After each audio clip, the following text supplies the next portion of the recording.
On this week's GTA 5 o'clock, all new screenshots analysed, what Xbox One and PS4 means for the game, plus we round up all the GTA 5 news from E3. It's the only weekly GTA 5 show that's seen the game. It's this week's GTA 5 o'clock. Hi, welcome to this week's GTA 5 o'clock. Hope you're well out there. I'm Tim Weaver. I'm here with Dan Dawkins. Hello, Dan. Good day to you. So we've got a good show as usual for you this week. We're going to take a look at the new screenshots which have just been thrown out at E3, despite the fact that Rockstar aren't there. They've still made sure they had some sort of presence at the show. We're going to talk about a special edition that Sony announced on stage, and then we're going to have a bash at talking about the next-gen versions which we're positive are coming and which we think some of the stuff we've seen this week will inform. But first, Dan, let's tell people about the new screenshots. Let's kick it off. Yeah, there were new screens that were accidentally shown, at the Sony E3 press conference, which people had scanned and distributed across the net. Rockstar obviously don't like that, so have released the screens properly, in proper high-res. So we're looking at them right now, and the first screen is Trevor at the helm of a badass speedboat with an exploding yacht in the background, like a proper, what's the correct word for it? Sail-propelled yacht. Is that the correct word for it? No. Oh, right, okay. Well, it's certainly, it's difficult to tell whether it's mission-based or whether he's just having a bit of fun out on the river. But it gives you a sense of geography here, Dan. We can see downtown in the back there. Yep. I guess this is, where would this be in terms of the city? You can see the mountains on the right-hand side there as well. It looks sort of like southern to southeasterly looking at your perspective. Maybe more easterly looking at your perspective on downtown would be my guess. But, is that right? Or do you think it's looking at downtown from the perspective of like more Venice side? Yeah, I think that's where. Yeah, shut my. I think that's where. Clean up. I think that's where we're looking at. I don't know that there's much to add here. I think a lot of the screenshots, Dan, that have been released this week are fairly similar to ones we've seen already, or sort of twists on the formula. Yeah, let's not dwell on ones where we're not adding much. And as I say that, let's look at one which definitely I can add very little to. It's a really iconic shot of Michael, and it does show off. I guess if you're being a tech nerd, it does show off the lighting where you can see Michael, the side of his jawline is lit by sort of purple dynamic lighting, which is really nice. It's a real incidental touch, but I'm sort of struggling to think of much to say from it, apart from the fact that have we seen that lighting pattern anywhere else? I'm trying to think if. Yeah, when I was looking at the screenshot, I couldn't really narrow down where it was, so I thought maybe we could chuck it out to you guys out there to see whether you have any idea if there's a real LA landmark that might give us an idea of what this is based on. Two other small things to say here, Dan. He's got a bit of a gut going on there, Mike, hasn't he? Just a cheeky bit of polish. And he's still wearing his wedding ring, so maybe he still has faith that his marriage is going to come back around. Oh yeah, that's a good point. I think I may have seen those light panels in one of the other trailers, so please let us know if we've missed them. Next shot, another car chase. The brown car, Dan, is a chameleon. You might recognise it from it's new to the series, and you might recognise it from the red version of it that was sitting outside the Rich Man Hotel in that screenshot.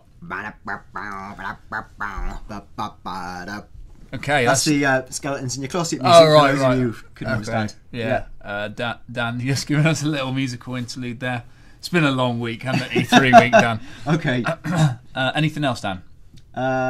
Frankly, Tim, no. Apart from the fact that the sign that opens up, you could probably place according to real-world geography.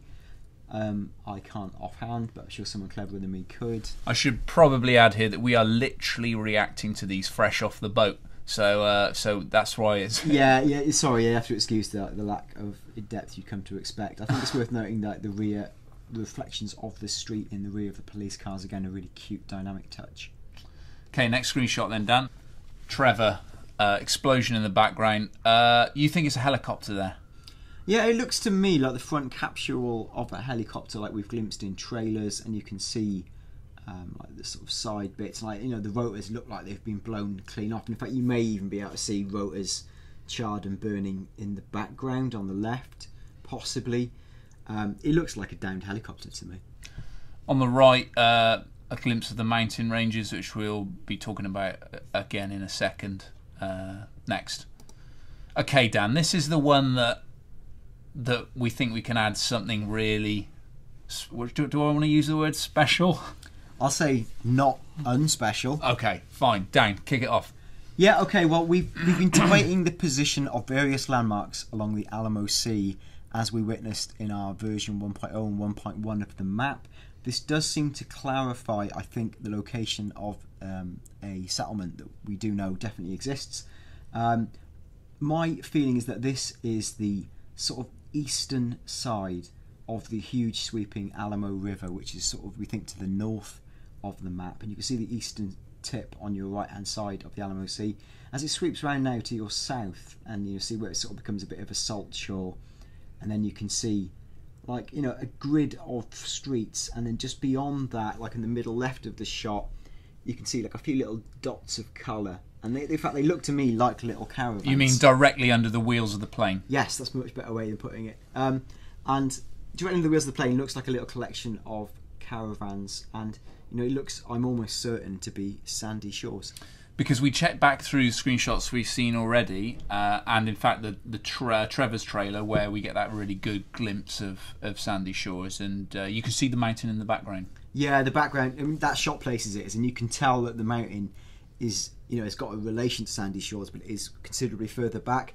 And you know, while they're separated by the Alamo Sea here, in the other shot, you know, you can't really appreciate that, but you can see the mountain. But to me, the perspective checks out, so I think now we can fairly safely tick off sandy shores on our map. Okay, a couple of other things, Dan. What do you make of it's sort of centre bottom, but slightly to the right? It's like, it looks like some sort of water park or play park or something down there. Yeah, it's like a little circular smudge with a bit of blue and a little bit of green and a little bit of red.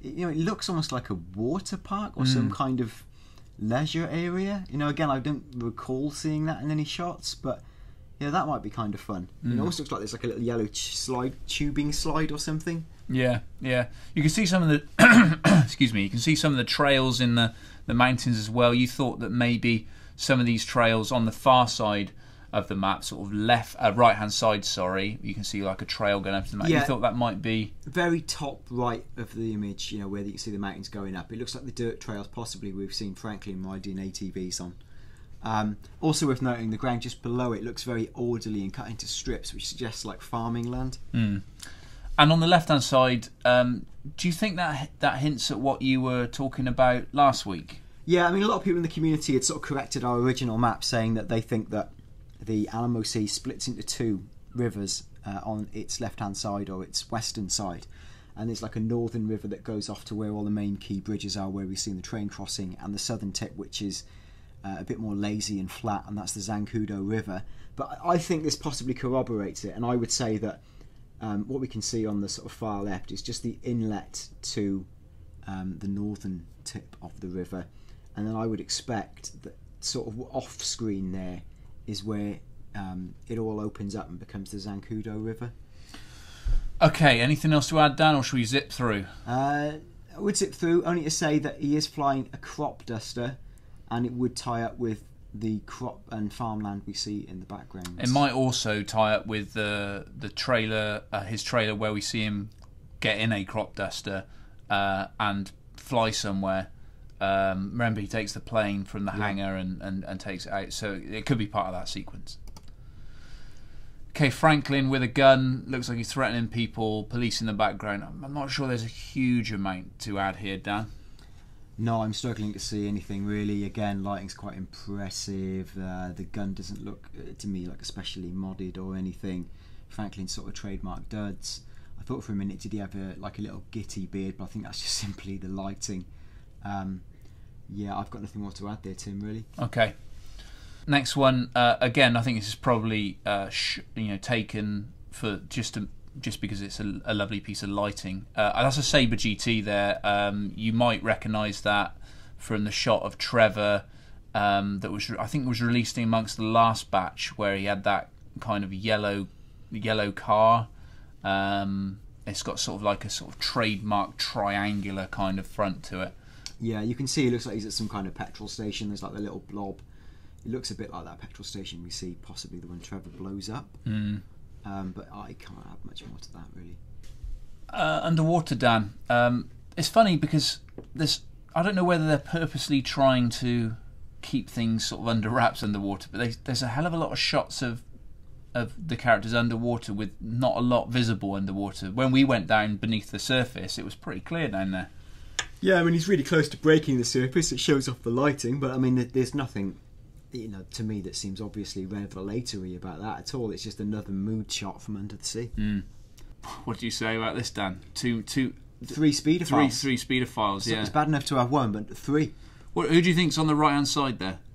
It could be Lamar, would be a guess, and it looks like he's wearing one of the sort of money holster bags. Yeah, that's interesting because, that suggests that in this particular scenario, maybe whoever's playing as Franklin has chosen to involve Lamar in some sort of mini heist. Yeah, whether he's like made to perform with you in the heist, or whether he's like a mandatory, you can select him as part of your crew, and that would almost beg the idea that Lamar could get whacked, because it sounds like your crew is expendable from what we understand, or you can lose a valued member of crew. So again, that's speculation, but it would be quite possible. Otherwise, all we're seeing, and it's not the same as seeing it in motion, is the sort of dynamic water, which is something that strikes you as when you watch it live, the way the speedboat bobbed and weaved and the way the water was reacting with it was very impressive. Yeah.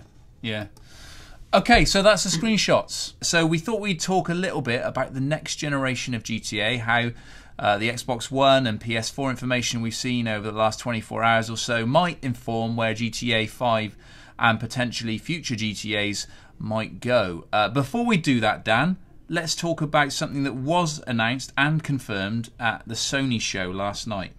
Yeah, Rockstar are working with Sony, and they've confirmed a $299 special GTA 5 bundle, which will come out on exactly the same day as GTA 5 itself.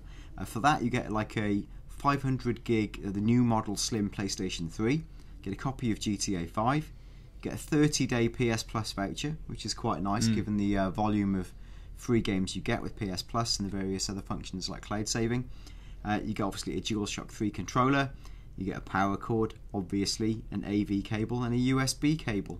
So, I mean, that's a pretty good value package. And like $299 might equate to, let's say, sort of £200-ish plus for UK listeners. Do you think it'd be more like 250 given what we've seen with the prices of the consoles have come out, like at what, $499 and $399, and they've equated to possibly what, 320? What was the PlayStation 4? £329? PlayStation 4 is going to be £349. £349.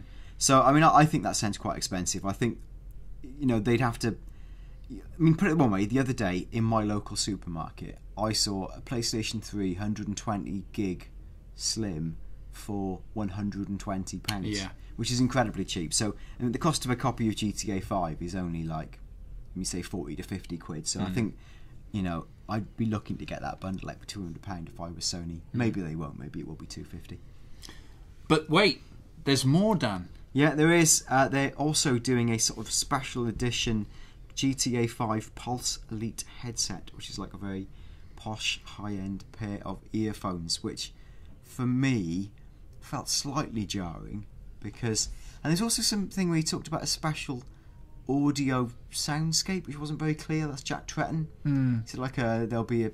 I don't quite know what he meant by that, which was something we'll look to clarify. But essentially, that's kind of a strange match for me because I don't think of GTA 5 as being like your quintessential earphones-based experience. It's something you'd normally get with a shooter, like a sort of Call of Duty, some sort of headset with a microphone where you want really like elite sound and response and control. So, although I guess with this game they are making sort of not brave steps, because lots of games do it, but certainly brave steps for the series into something slightly different. They've got the ambient scores and all that sort of stuff for the first time.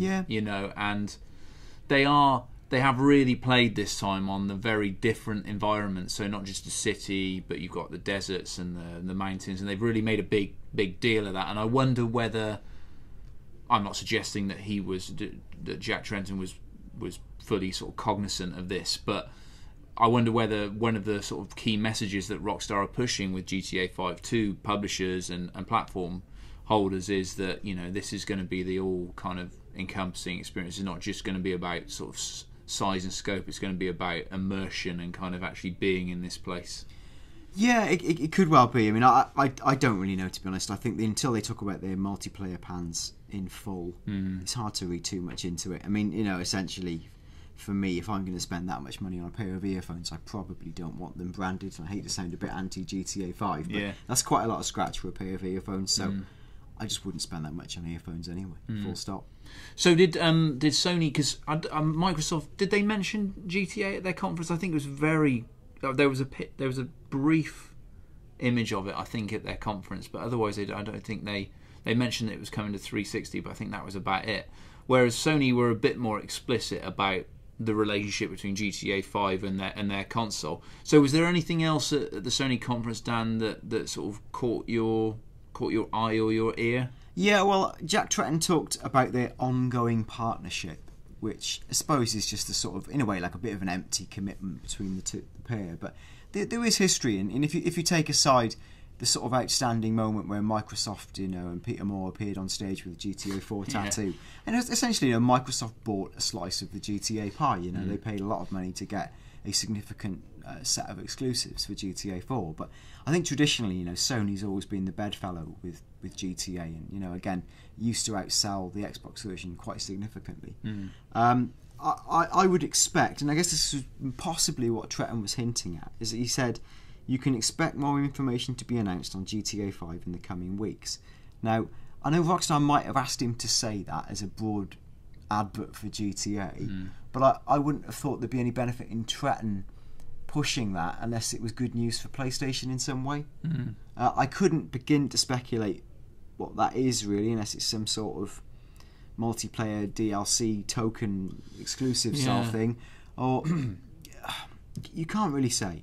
The thing I wanted to talk about that I think is critical to sort of discern why they've done this is that a lot of people are making the assumption that because Sony and Microsoft didn't say on stage GTA 5 is coming to PS4 or Xbox, that means the game is categorically not coming to PS4 or Xbox.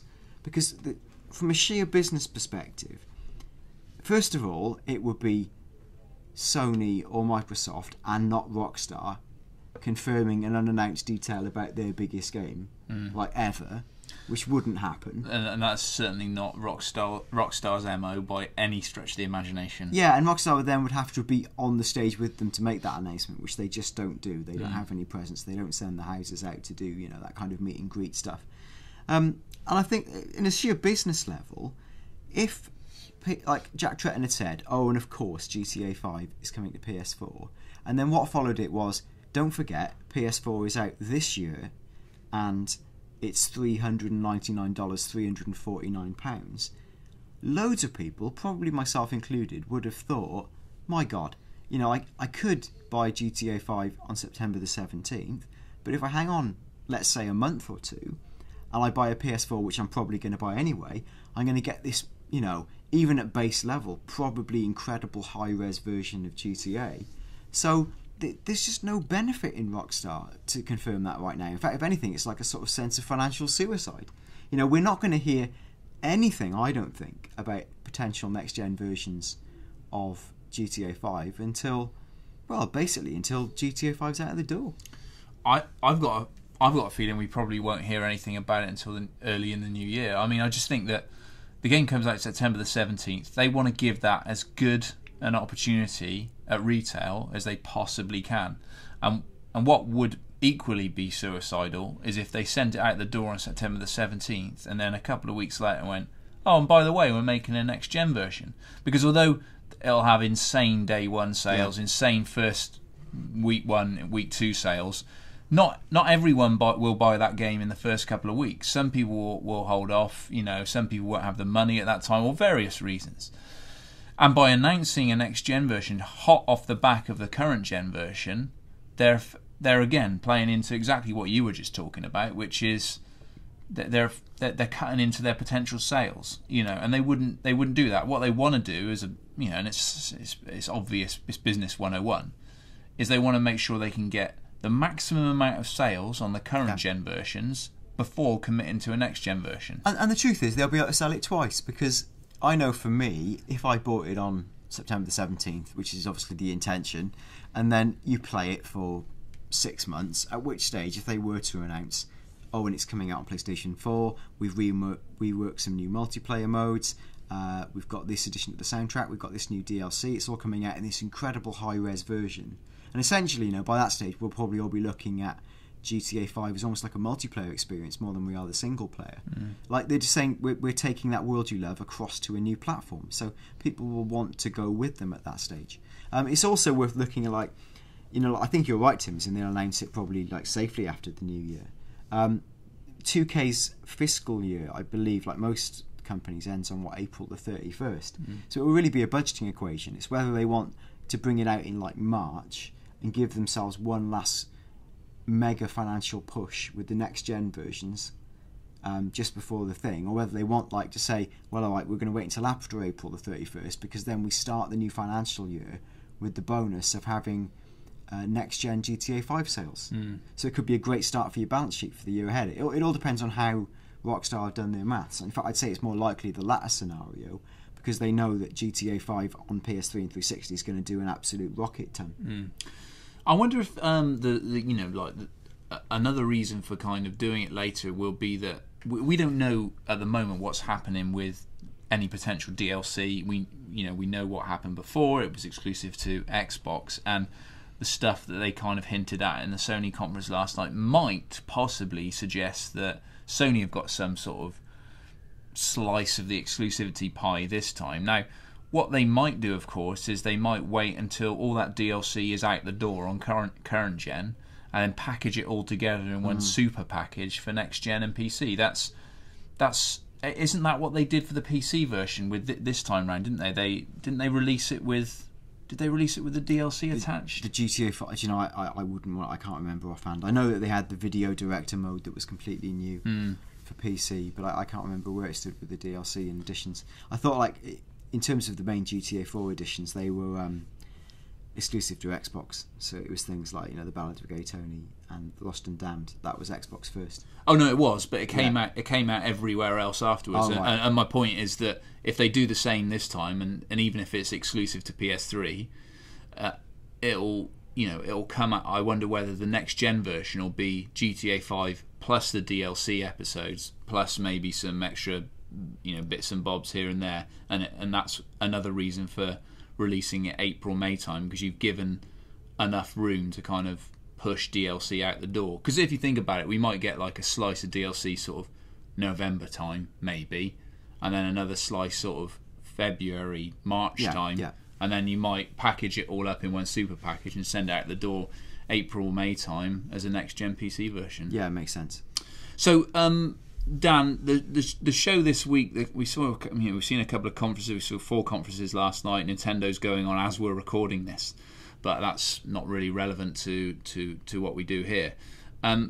Was there anything that you saw in those conferences that kind of might inform where a next gen version of GTA 5 might go? Because let's just repeat, we're 99% sure, or are we the full 100% sure that next gen versions of GTA 5 will be coming out? Well, I mean, we've said since the very first episode of GTA 5 O'Clock that it will come to PC, PS4 and Xbox 360, Xbox One, based purely on the fact that makes absolutely keen financial sense, plus the fact that the architecture of both machines is PC based and this historical precedent. I see no reason to think any different.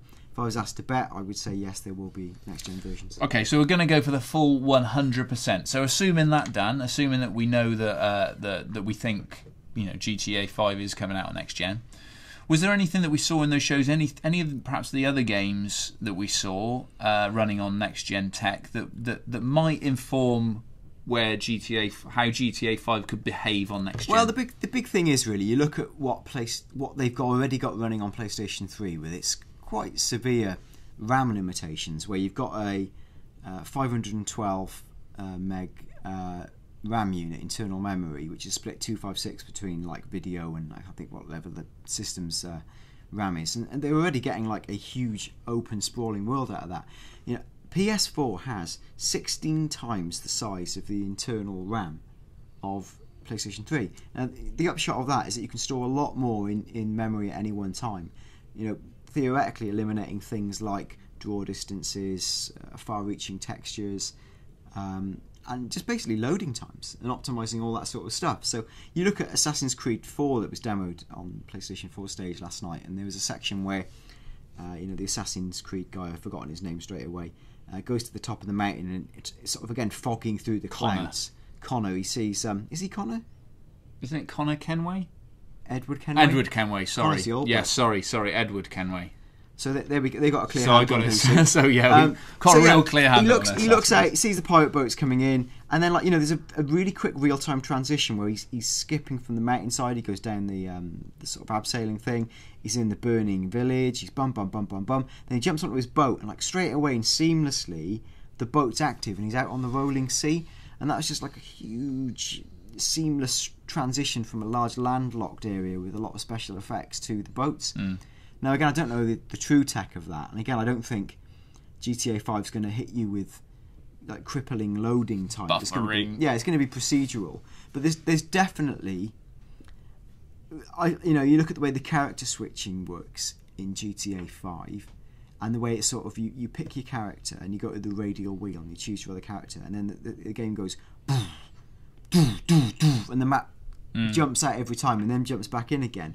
I mean, apart from looking cool, essentially I think that's hiding a kind of loading pause where, it's one thing to procedurally generate the environment in front of you and have it change as you go forward, but to completely stock shift the entire scene, you need to sort of take time out and go, whoa, we've got to bring this into memory. So I think it's like a clever trick to do that. So I think that would certainly be quicker potentially if Rockstar wanted it to be on next gen.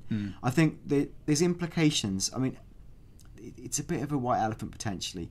All of them are pushing second screen functionality, like throwing out their game to tablet. Now, with Rockstar, there's more scope to make that work. I mean, obviously the radar's always been quite intrinsic to what GTA 5 is and your ability to navigate.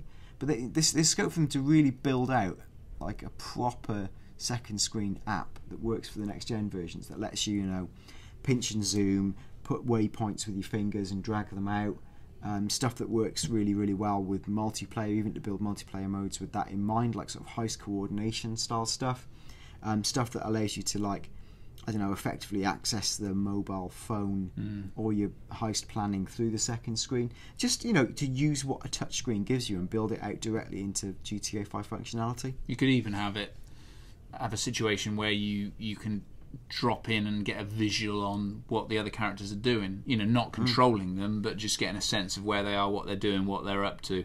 I guess the question with that though, Dan, is do you think that, I mean, Rockstar haven't got any great history of incorporating anything like that into any of their games. I mean, they're not, it's not like we're massive fans of Kinect and the PlayStation Eye. They've never really been into that. So I guess it's whether they might bat against history and introduce something to that. It depends, if and when it comes to next gen, how significant. They've got to announce something above and beyond what's already been out, apart from the fact it looks better.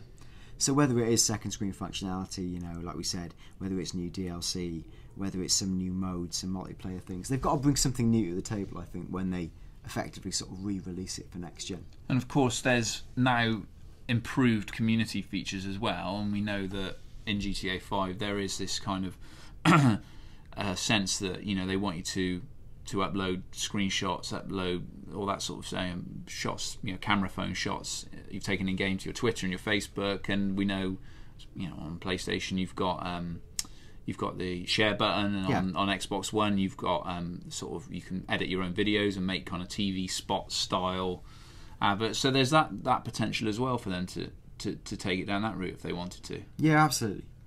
So what about in terms of visuals? Was there anything last night that you thought really looked super next gen that you could see might be able to give readers a sort of baseline of where you think it's so difficult GTA 5 might be? So difficult to say. I mean, I thought like the absolute top end of like real time performance we saw last night was something like Ubisoft's The Division.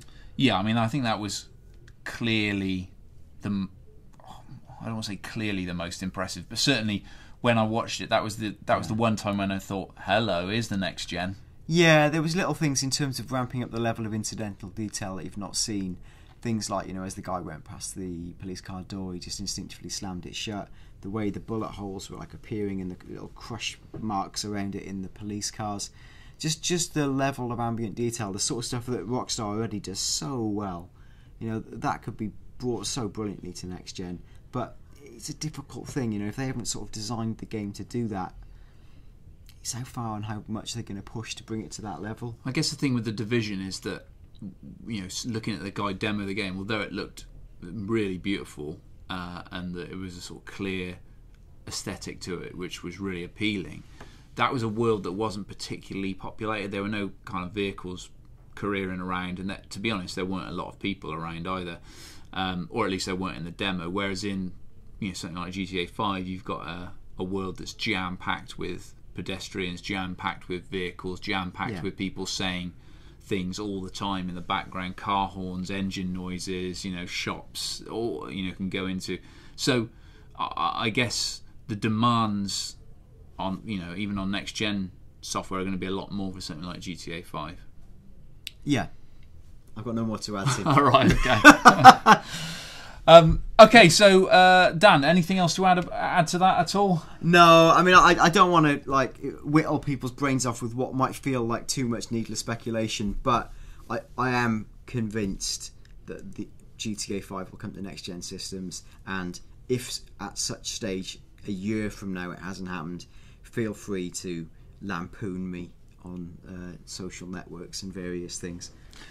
Okay, a bit of a shorter episode this week because we're a bit balls to the wall on E3 this week. So thanks for listening. Do subscribe. You can follow us on GTA V O'Clock as always. We will be back next week with a longer, more of our usual kind of length show next week. Where Dan, I think we're going to be talking about the demo we saw, but adding some really, really interesting texture to it. Yeah, there's even more stuff that slipped the net. We did like a preview show that you can check out in our back catalogue, where we rounded up what all the world's media who saw the GTA 5 recent demos thought of it, and we sort of fished out all the lesser known details. What we've done since is go even finer comb on the demo, and we've amazed ourselves by finding things that just haven't been talked about, and things that have got significance for the map, that have got significance possibly for characters and their relationships. It's subtle stuff, but there are things that feel significant. Okay, so thanks for listening. Do leave your comments, and we'll see you again next week. Goodbye.